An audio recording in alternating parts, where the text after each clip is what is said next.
Hello and welcome to the Shiny Bees podcast, a podcast for those who like their knitting, comedy and yarn in equally large measures.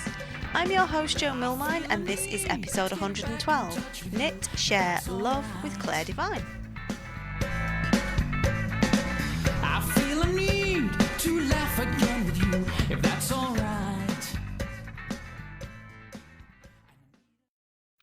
Hello, welcome into another episode of the show. How are you? How are you doing today? I hope you're well. I hope you've been getting in plenty of knitting since the last time I spoke to you and you're enjoying this weather. We have some great weather in the UK at the moment. In the north, it hasn't rained for about a week, which is pretty much unheard of, and it's very good because I'm a bit of a reptile. I do like the sunshine, so I'm very happy that the sun is out for me at the moment. So this week I am welcoming back a friend of the show to you from way back when, probably 2015, I think, maybe last time we heard from her properly, which is Clare Devine, and formerly of the Sock Surgery, and she's now in Australia and has been travelling around a lot, and I managed to nail her down. It was last September, actually, quite a while ago, to have a chat with her about what she's up to these days, because Clare was one of the people that was requested to come back on as a guest. Put out in the Facebook group a kind of a poll, and I'm like, who would you like to hear from?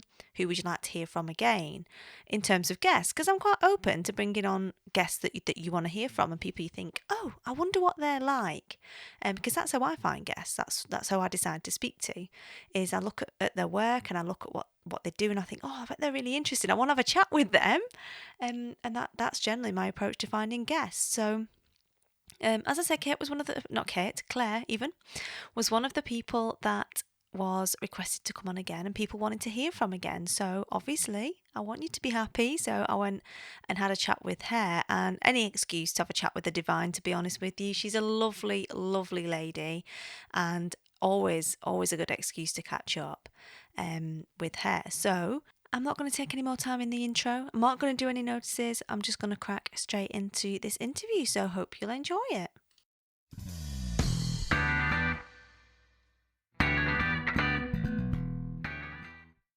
Wonderful. So I am super excited to welcome one of our dear friends of the show, and a fantastic designer. You know her well if you've been listening to the show for a while. And since she was last with us, she's been on a lot of travels and done loads of exciting stuff. So Clare Devine, the wonderful Clare Devine, previously of Yarn and Pointy Sticks, as she was last time she was here, now of Knit, Share, Love. Welcome to the show. How are you? Hello, I'm good. Wow, is it that long ago that I was Yarn and Pointy Sticks when I was last on? Yes, hello, yeah. It was. Wow. I was in Scotland, and you were... What? I don't know if you were in Scotland or in the southeast. Maybe you were in the southeast by then, but it was a long time. No, I think I was still in Scotland. We were in Edinburgh because, wow, a lot has happened between then and now. Exactly. Many miles have been travelled. Yeah, well, it's good to be back. And I'm so excited because it's just like, I knew it had been a while. Like, I'm like, it's been a while since we heard from Clare. Like, she would be great to get back on the show. And everyone was like, we want to hear from Clare again. But I didn't actually realise how long and how many miles we've both travelled since then. So give us a quick précis from last time you were on the show, and we were Sock Surgery and all that kind of good stuff in Scotland. What's happened with you since then? Wow. So in a nutshell... So we left Scotland, unfortunately, through not really a sort of a specific choice of our own. My husband was working on a project, and that unfortunately came to an end. So we went off down south, and we lived in Maidenhead for about a year. But we knew when we went to Maidenhead that we were going to come and try and give Australia a whirl. So I'd been to Australia before. My husband's mum is Australian, so that's my sort of ticket in the door. And so that was the plan, but we lived in Maidenhead for, goodness, I'm trying to remember, for just under a year. And then I left the UK on the 31st of December 2015, would it have been? Yeah. I spent 3 months in South Africa at my in-laws, which was They're wonderful, but 3 months is a long time at your in-laws. But it was good fun. And then we moved from South Africa. That was sort of a temporary stop on to Melbourne. And we lived in Melbourne, sort of outside of Melbourne in the suburbs down by the sea. And then we moved up to the hills, unbeknownst to us, one of the coldest places in Australia. Don't laugh. And we stayed there for 3 months. And then 2 months ago, we came to Brisbane, not one of the coldest places in Australia. Much warmer, much more suited to me and my love of the sun. So that's sort of my travel journey in a nutshell. I also now, instead of having a small child who was still in a cot when we were in Edinburgh, because I remember that she just learned to climb out of her cot just before we left Edinburgh. She now has a school uniform and is going to school in January. So lots has changed. Wow. Yes, these babies have got big because They have, our haven't children they? are about a month, not 2 weeks, 3 weeks apart. Yeah. Yeah, very close together. Very Yeah. close together. Yeah, because I remember actually Maeve was meant to come after Sanimal and Yeah. came before. It was very rude. Very rude of you. Yeah.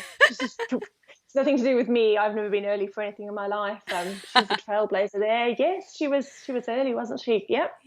Yeah. So a lot has changed. Wow, that was a little trip down memory lane. I know. It's when you have to think really hard about it as well. It's like, oh yeah, I remember that happening. And it wasn't even that long ago, like in numbers, 2015, but it feels like forever. I know. I think if you moved a lot though, I think sort of time moves quickly but slowly in a weird way.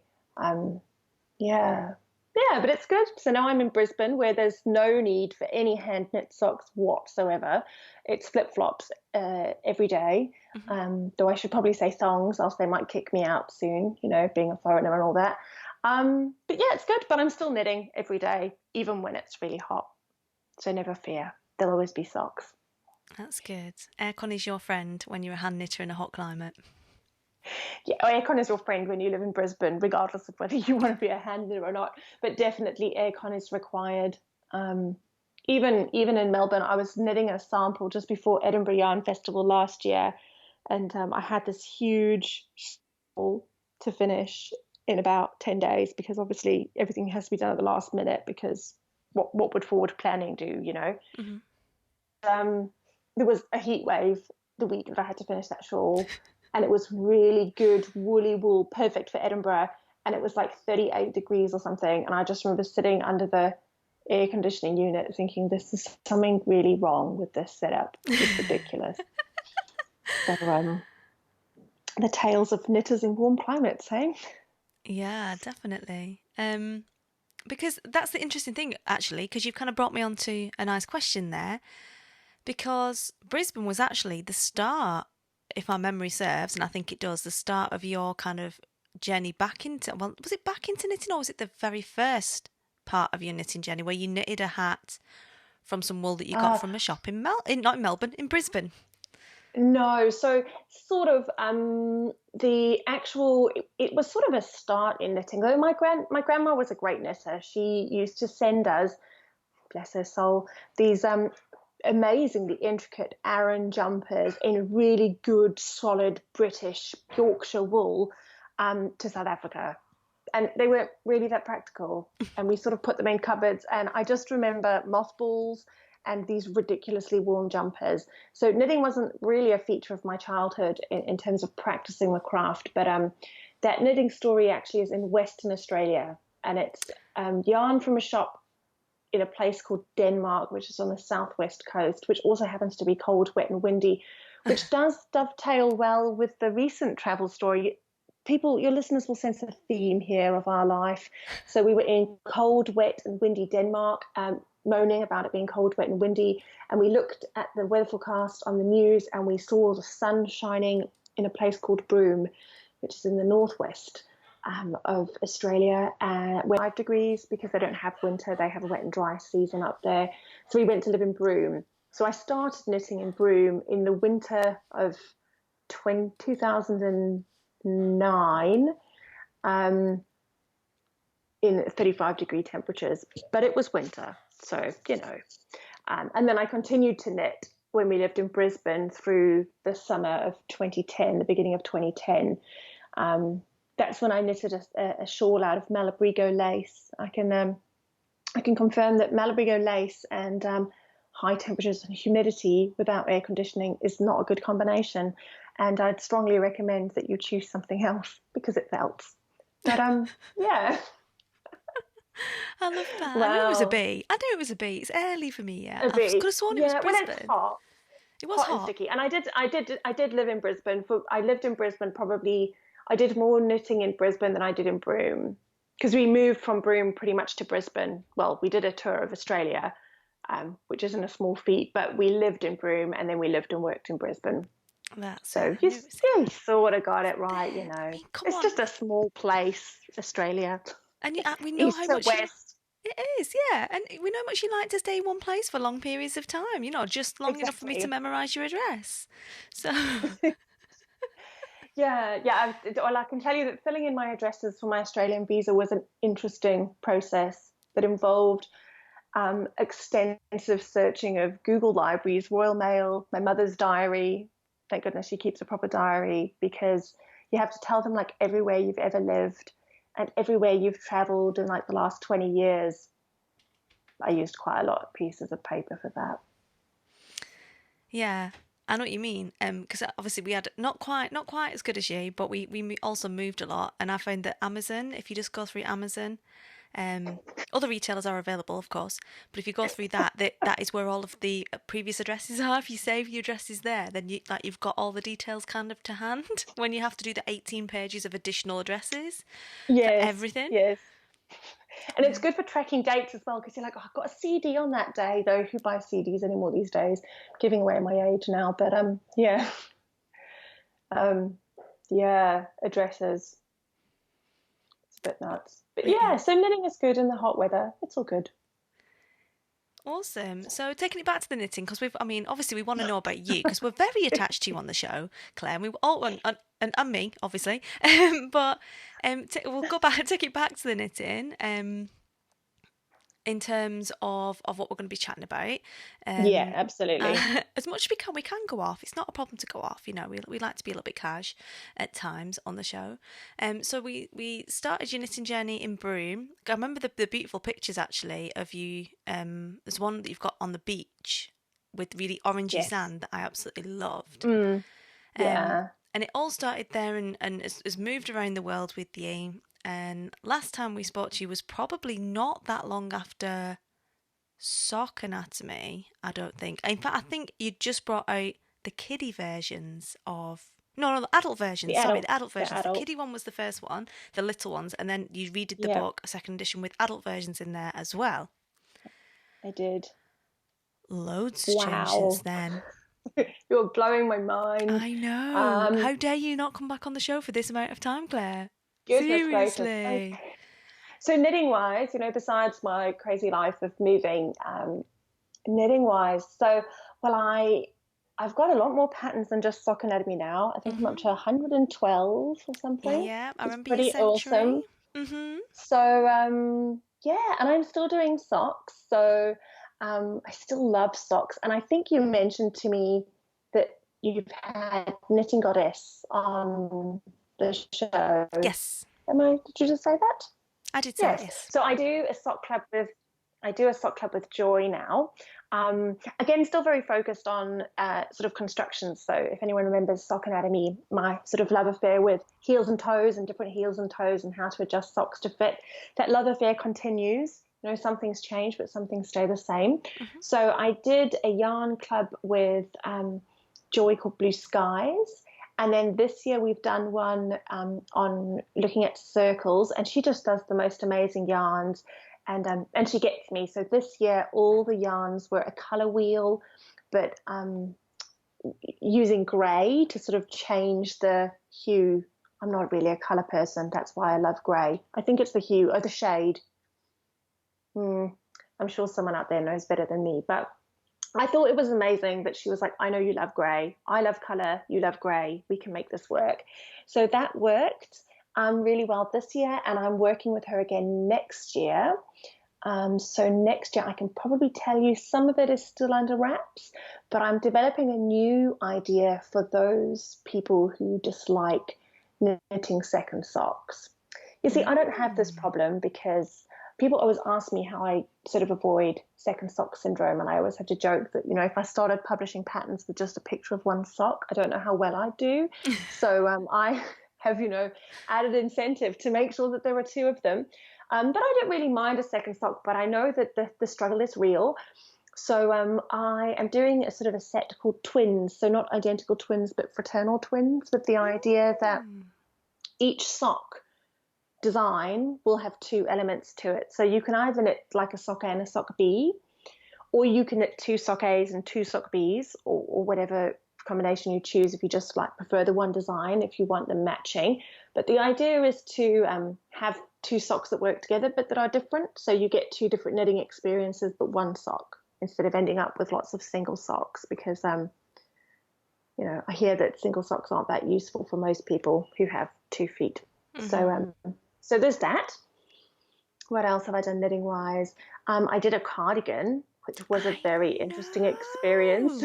Tell us about that. There's a lot more knitting in a cardigan than there is in a sock, PSA, just in case you were wondering. But it was good. I had good fun. I set out to knit my perfect cardigan because I thought that if it's going to be my first cardigan, it has to be something that I would love. So I wanted something cozy and comfy and sort of quite unfussy, good with jeans, because I sort of live in jeans, and with some garter stitch, because I have a real soft spot for garter stitch. And that was fantastic.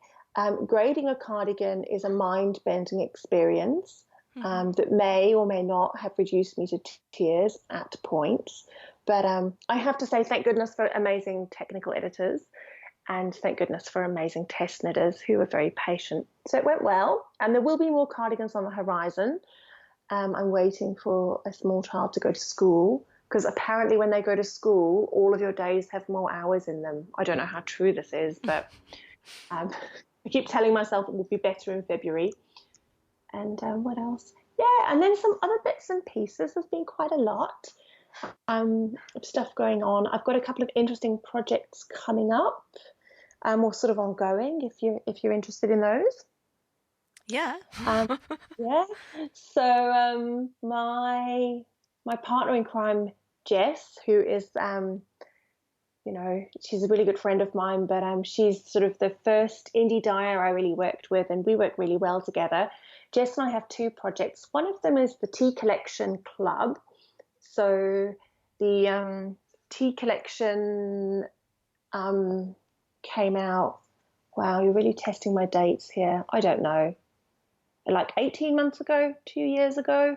And that was a series of tea hats that just grew organically, really. And people really loved them. I was quite amazed by how much people really loved them. Super grateful for the support, but sometimes these things take you by surprise.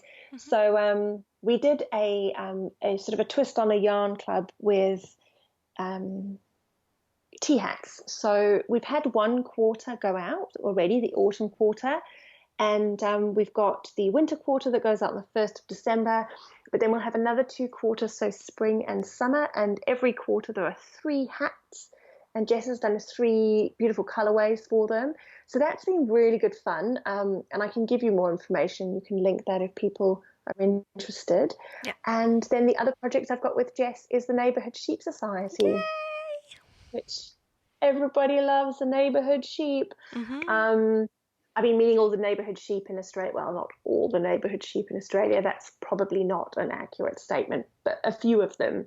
I've been trying to meet a few of the neighbourhood sheep recently in Australia. But we've got 2018 for the neighbourhood sheep, and that will actually be the last neighbourhood sheep for a little while. We're having a little break from that.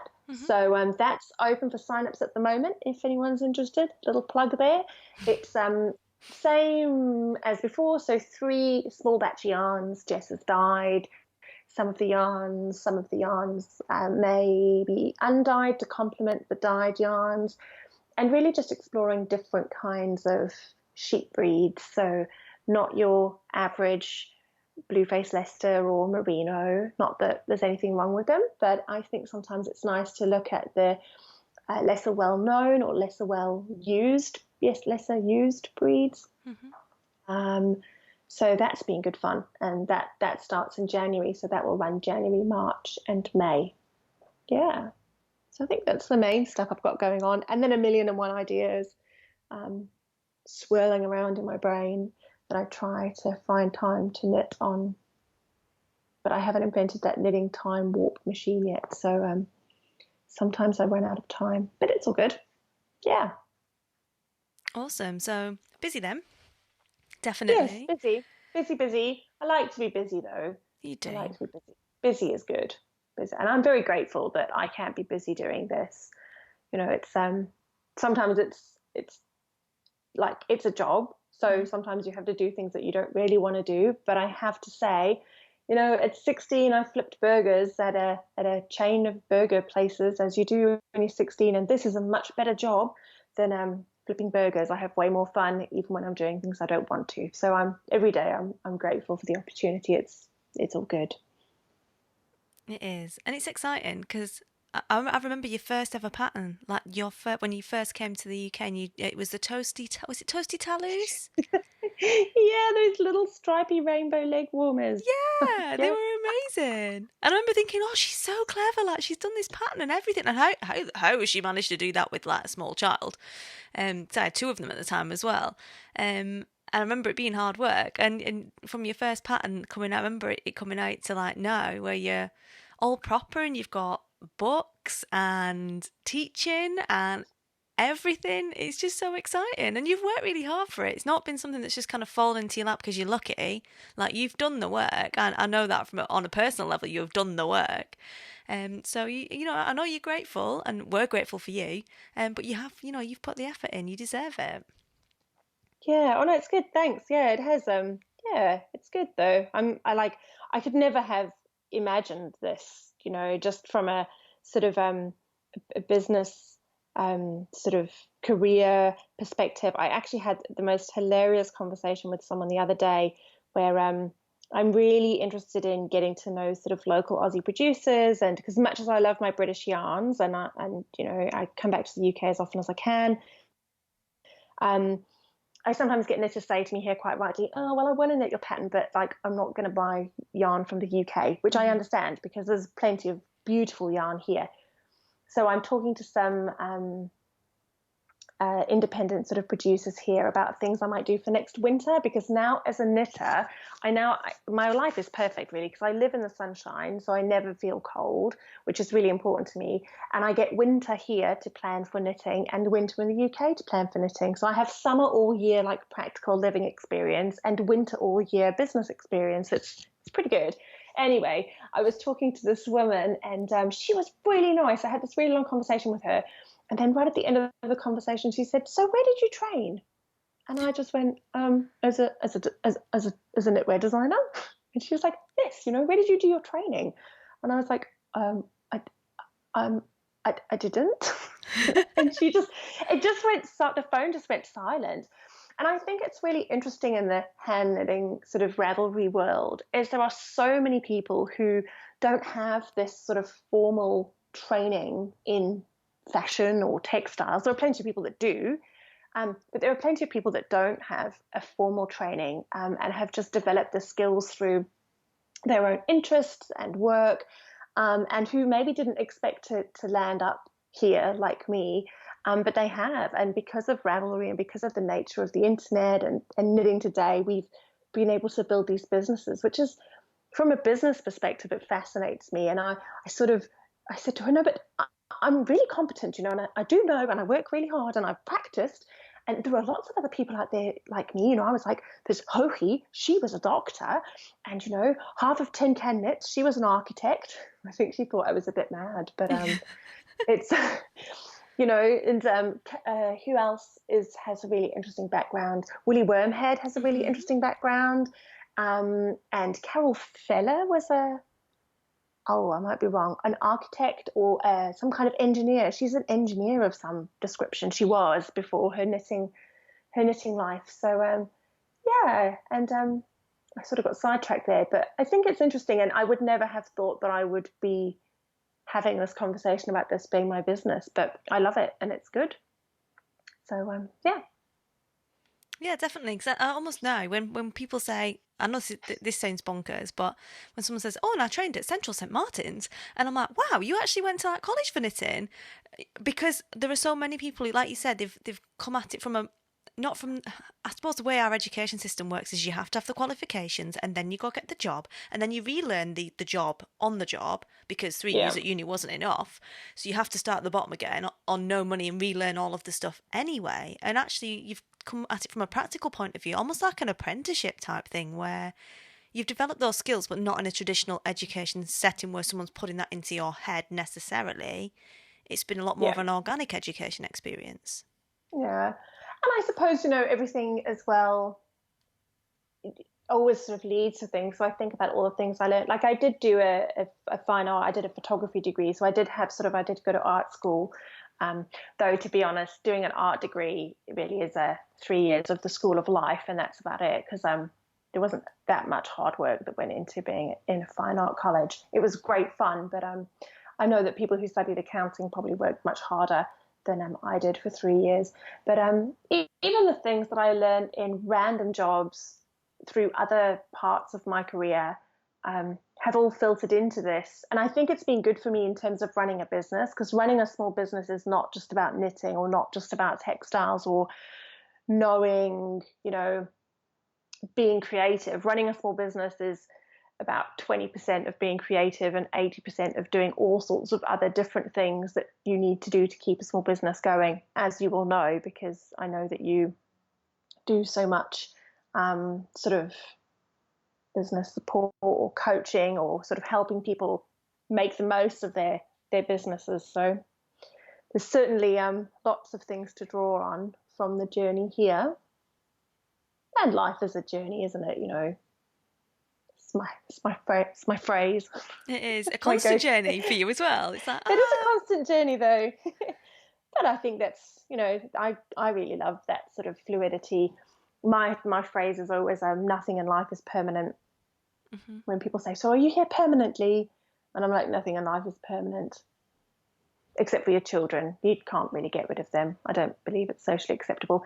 Even when they cut your knitting, which my child did just tonight. No. As I was skeins some yarn for me to knit on this podcast, she came in from school and was trying to talk to me. And admittedly, I was being one of those bad mum moments where I was like, yeah, right, great. I'm actually quite busy right now. So she picked up some scissors because she is 4 and she'd had a long day and she needed to communicate with me, and put the scissors around the skein that was on the back of the chair that I was winding and closed the scissors. Well, she got your attention. I mean, I've got to give her Yes. props for that. I was like, well, she was like, I needed to get your attention. I was like, that was a effective way of doing it, but maybe not the best choice. Fortunately, while everyone can stop holding their breath, only 3 strands of the skein were cut. Oh, God, wow. So the Being child Adrian in there. survived. I haven't tried to get rid of her yet. It's all good. I'm not really going to get rid of her. I should just say that, Maybe you should edit that bit out before social services come to my house. So yes, social services they're not going to come. Although we did worry about this for a long time, that social services will come to one or both of our houses, but for no real reason. We weren't neglecting the children. It's just, yeah, it's all good. Oh, bless her. Yeah, bless She's her. so I was looking back, I was impressed. At the moment, I was fortunately her dad intervened, removed scissors and yarn, and everyone calmed down. And yes, small children, scissors and knitting, it's dangerous combination. Oh, luckily Sam's a bit rubbish with the scissors. It's not that coordinated, so I think I'm safe for now. But I will remember that, because that is a good thing to look out for. They must all do it at some point. I believe they do. So I will look out for that. Yes, I've had some friends who've had their knitting cut in half on the blocking mats. Except, anyway, we'll stop talking about this because, And I'm feeling a little bit anxious. Yeah. I'm like, I feel like I can't breathe now. I'm like, anyway, so we'll take it back to something a little bit less. Like, I Yes. feel like I need to breathe in a lot. Teaching. Talk Um, about teaching.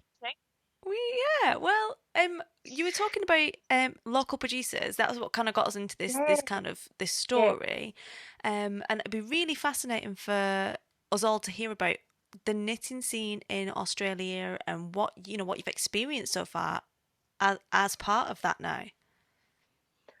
Um, so it's, I think with these things, it's always sort of a little bit of a slow sort of journey of discovery.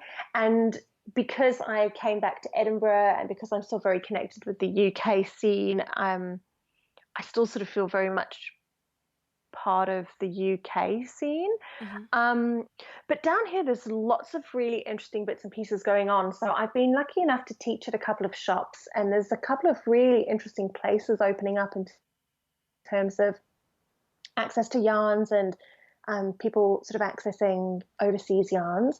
But then there's some amazingly talented indie dyers. One of my favorite indie dyers is Circus Tonic Handmade. Hmm. She's a genius. She's got a background in genetics. I She's got a love that. PhD. She's got a PhD in genetics and was PhDing in genetics, doing something. She has explained it to me, but it's way too highbrow science for me.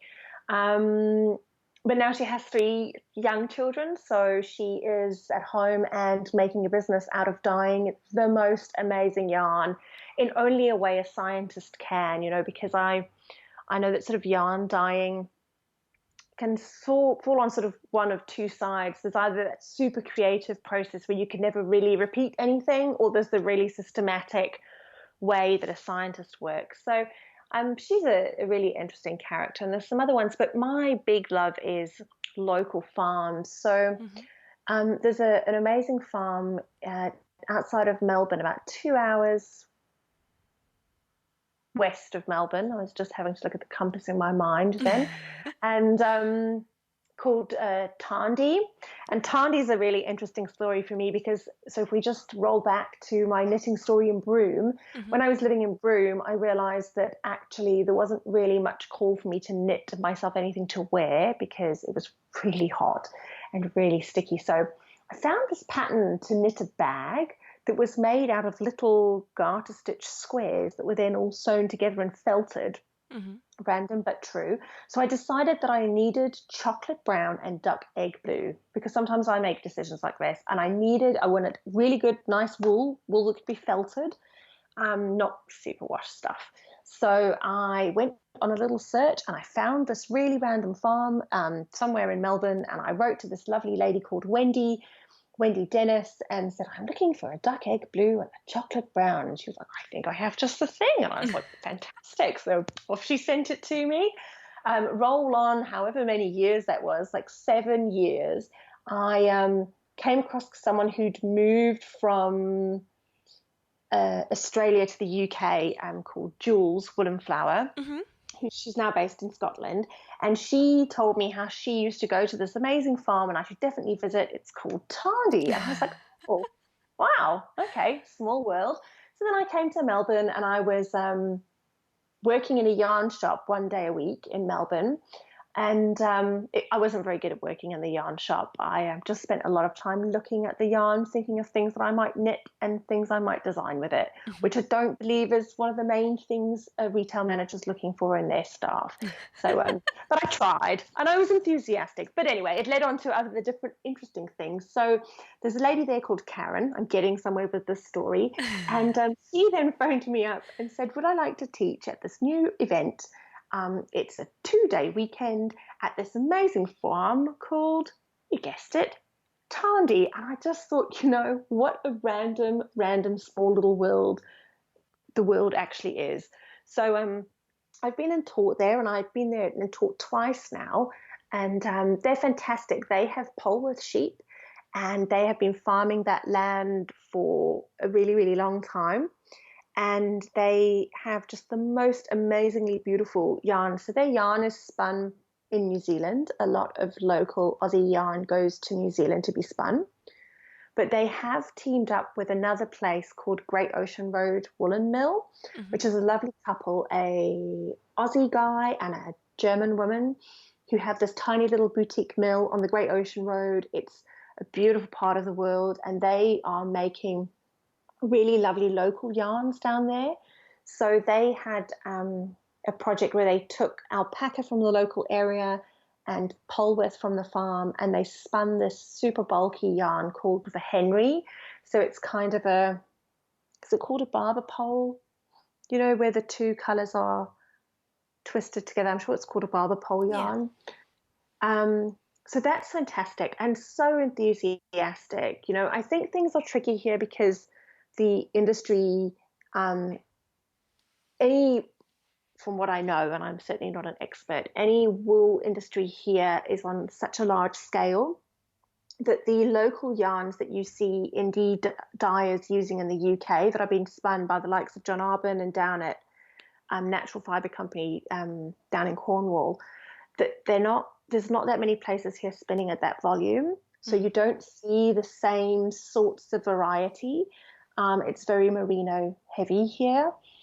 But there's a lot of really interesting things going on. And then the other day I went to meet a Gotland farmer. I'll have to send you links to all these things so you can pop them in the show notes. This woman's amazing. I love meeting farmers like this lady because they're just so enthusiastic and knowledgeable. So her name is Cheryl. She was a nurse. You see, everyone's allowed to change profession. She's now a Gotland sheep farmer in Victoria, and she has the only flock of Gotland sheep in Australia, and she breeds them for diversity, not for sort of conformity. So most producers will breed for conformity so that everything looks the same, and they have a standard product. But she's an interesting character, and she has decided not to do that.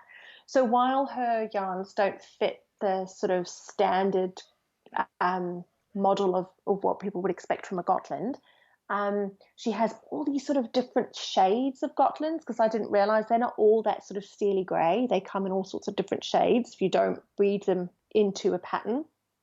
And the fibre is quite different because obviously the weather down here is really different to what it is in the UK in terms of, from what I've seen, the blacker Gotland and also the Gotland out of Sweden. It's got a really different handle. So that's really interesting. I'm going to do something with her next winter.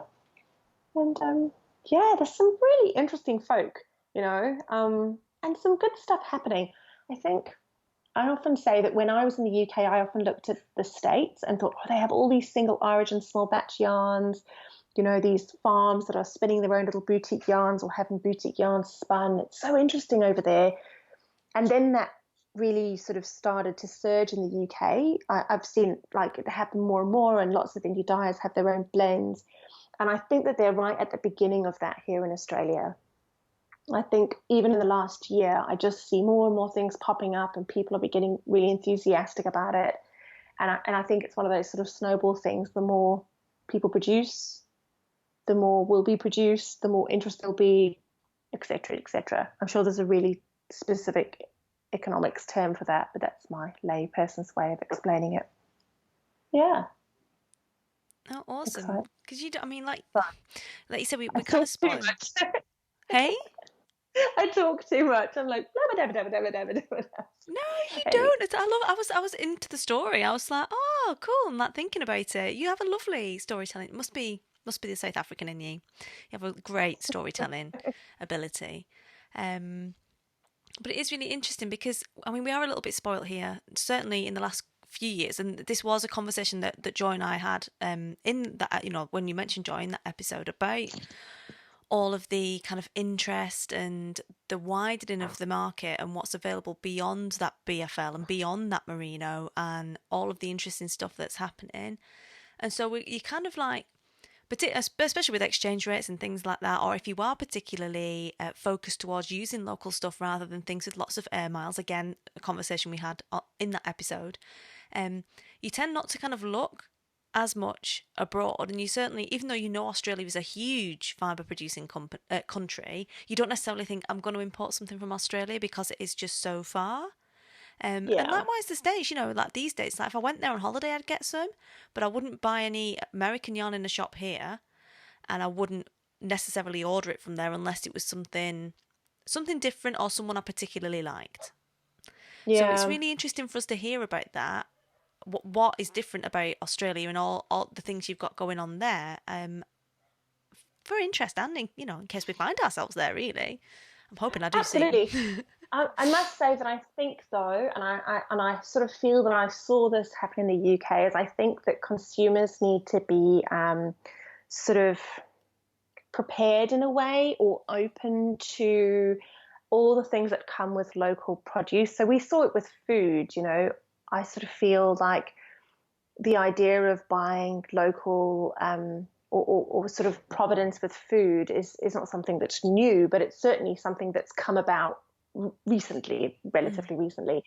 And I actually was having a conversation with somebody here about the costs of production. So I think the costs of production are quite expensive here because it's small scale. So Mm. everything that's at small scale is more expensive, and how people won't pay the money, how consumers think that local yarn is too expensive. However, then interestingly, I go to yarn shops and people are clamoring all over the yarns from the UK and the US and Europe, all over the Madeline Tosh, all over the Hedgehog Fibers, the big brands that you think of, all over the indie dye yarns at a much higher price point than the local yarns. And I think it's because that's sort of new and shiny and exciting and from overseas. So I think here they're still, I sense, and obviously a huge sort of generalizations here, but from what I've seen is that that sort of hunger for local that I see in the UK, and I see it like when you go to Edinburgh Yarn Festival, just sort of this huge interest in local small scale producers. I haven't come across that as much here. And speaking to local producers, I sense from them that there's a sort of a struggle to get their products seen and used in the markets because they're quite expensive. So it's interesting. And I'm definitely keen to get involved and start using these local yarns because I want to be sort of part of promoting local produce to the local market because there's such an amazing array of stuff going on here. But there's definitely a big call for the big overseas yarns, and rightly so because they're gorgeous. Like you look at those gorgeous brightly coloured skeins and all the big designers are using them, so people want to knit with what the big designers use as well. Yeah, so it's sort of a tricky balance, but there's definitely some interesting people here and definitely some interesting stuff. So if anybody wants, if anyone's in Australia and listens to this and wants to chat to me about Aussie yarns, I'm like super keen to sort of open dialogues about what we do to support the fibre industry here and how we share information and knowledge. And if anyone's coming to Australia on holiday, I can send them a list of awesome places to go. You There can, you and go. you do have some great yarn shop recommendations. I remember you doing the same for me when I got to South Africa. But it's an interesting conversation, and I guess when you said like they're a little bit behind. I mean, we've had people here in the UK, and our good friend Louise Scully of Knit British has been really instrumental in pushing that forward as her thing, as trying these local yarns, and Yeah, it's almost like a confidence thing of like knowing what you're choosing and what you can use it for, and whether it's going to be prickly. She's done a lot of work to dispel that myth of it's all carpet yarn if it's grown in the UK and all that kind of good stuff. yeah, More so, I think, than like the campaign for wool, who've been doing it on a very kind of commercial London fashion scale, which it's fine. That's what they do. More often than not, and I guess when you think about it, if when 5 years ago or whatever, when we first met, really, it's probably about that long. It must be because my kid's nearly 5, so yours must be too. And yes, thinking about that at that time, it was all. Do you remember Woolmizer? yeah, Everyone was obsessed with Woolmizer and getting that, and Knit Nation, and everyone's like scrabbling over this German yarn at Knit Nation. And Mad Tosh was another one that was kind of coming in. Fibre Space was still hand dyeing yarn, and yeah, they were a big name. And how that's changed from not that in the UK we've moved away from loving our indie dyed yarns, because I don't think we have at all. But even those of us who are very kind of into that hand-dyed thing are even now experimenting and trying things that are a little bit different. Like I was talking to Fluff the other day, and then Rusty Ferret, she's going to be bringing out a Polworth yarn because she wanted something a bit different, and she's gone to the Fleece and Fibre source book and she's found a yarn or a fibre that gives the property she was looking for and loved it and dyed it. And like you said yourself, we've got John Arbon, Natural Fibre Company, spinning all these different bespoke yarns, different blends for hand dyers that they're bringing out as their own thing, kind of melding what they already have, which was when, 5 years ago, it was all merinos, all merinos, hand dyed, but it was all merino pretty much, through the Yeah. BFLs to now that different sheep breeds. And like you and Jess have done with Neighbourhood Sheep Society, again, you've brought those two things, those two interests that people have together. So I think it's really interesting to hear about where Australia is and that you're wanting to get involved in promoting local stuff. Absolutely. I just think it's so important to look at what we've got. And I have no problem with international yarns, importing yarns, air miles. Well, I try to keep my air miles down, but as I've demonstrated, my own personal air mile collection is quite extensive. But look, I know that some people are. I've spoken to some people who are wholly focused just on local, and that's cool. Like, no, not saying that's not a good thing. Like, I'm very open to all sorts of different yarns, but I am.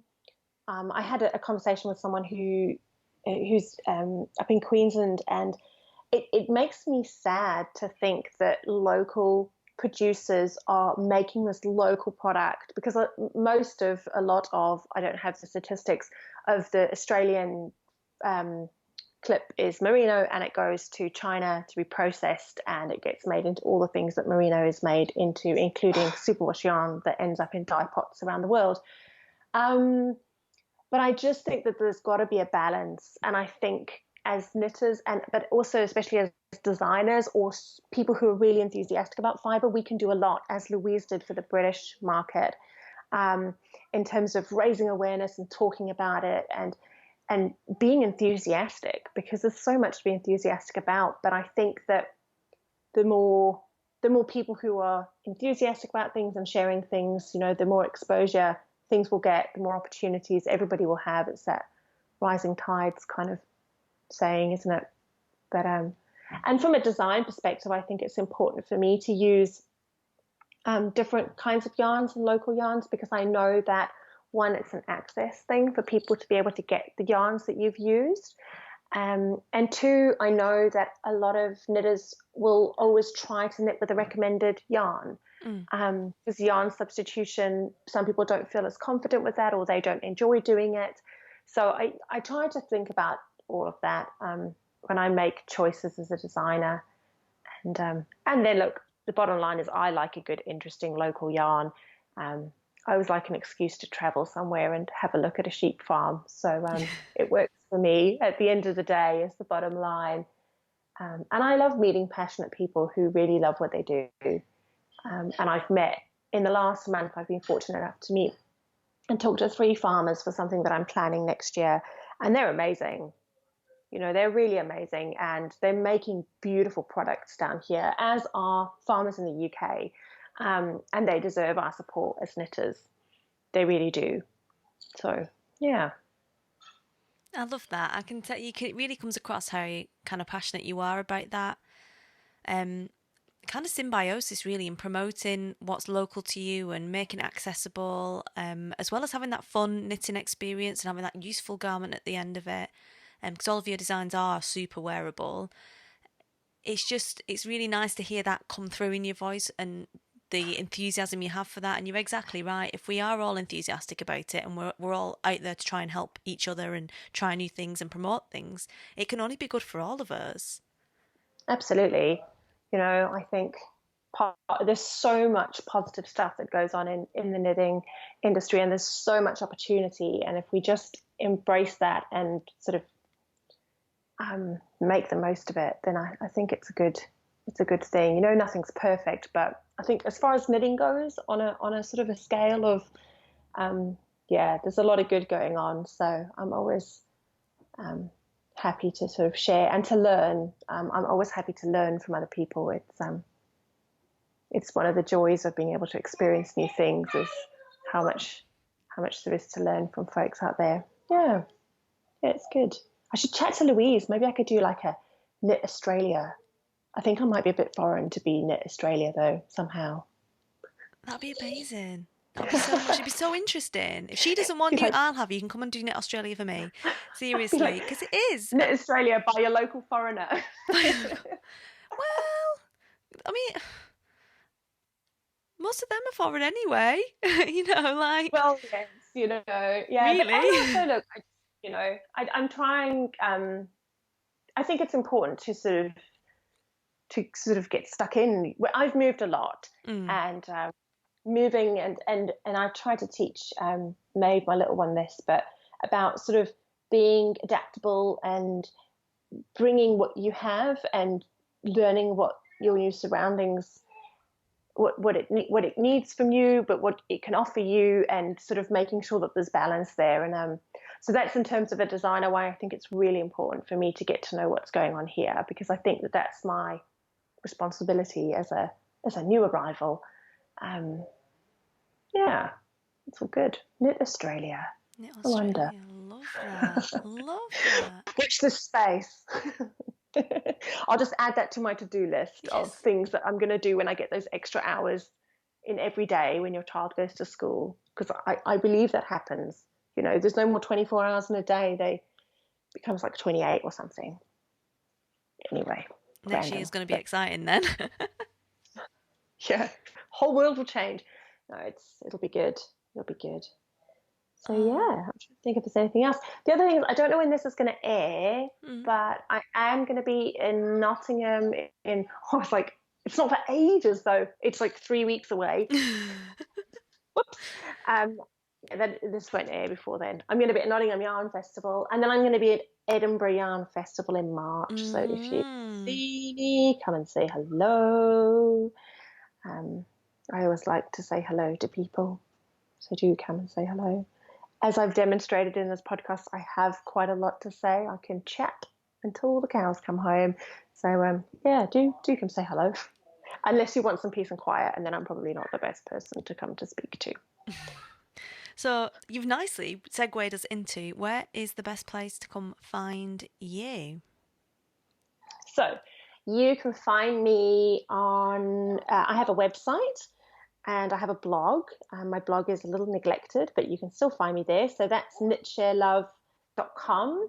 And then you can find me on Instagram as knitsharelove. That's my main port of call. I'm always on Instagram, probably more than I should be. And that's about it, really. You'll find me in those two places, and on Ravelry as Clare Devine. So, yeah. Awesome. Well, Clare, thank I'd you. like to say you could find me on Facebook, but you can't because I'm not organised enough to make it work. It's all good. Instagram and Ravelry. We don't need everywhere. I like the concise, like go here or there. That's it. That's the only place you can find me.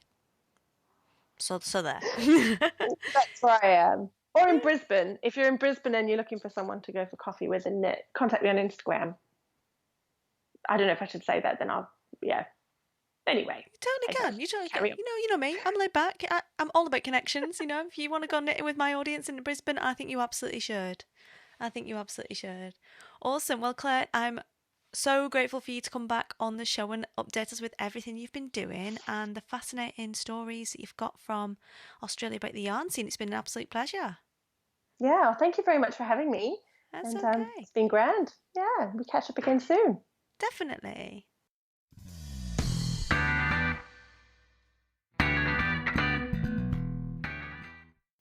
So there you go. Lovely, lovely to catch up with Clare again. And so interesting. I really enjoyed the chatter, particularly about the differences in the scene in Australia and all those recommendations of cool people we can go and check out, and links for that will be in the show notes.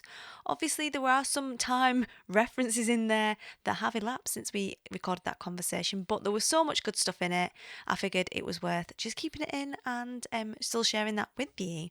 So full show notes will be on the website, shinybees.com/112, and otherwise, if you want to contact Claire, you can do so via knitsharelove.com or on Instagram. You can hit her up for a coffee in Brisbane. I mean, she called you. She said she's there whenever you find yourself that way. So that's all we've got time for this week. I hope you've enjoyed this episode. Let me know what you think. Contact me and give me a shout, or hop over to our group on Facebook, the Shiny Bees Podcast Community, where you'll find lots of other Shiny Bees listeners over there talking about the show and sharing links, having a laugh and talking about knitting. So I hope you'll have a wonderful week, my friends. Let's speak to you all again soon. Cheers!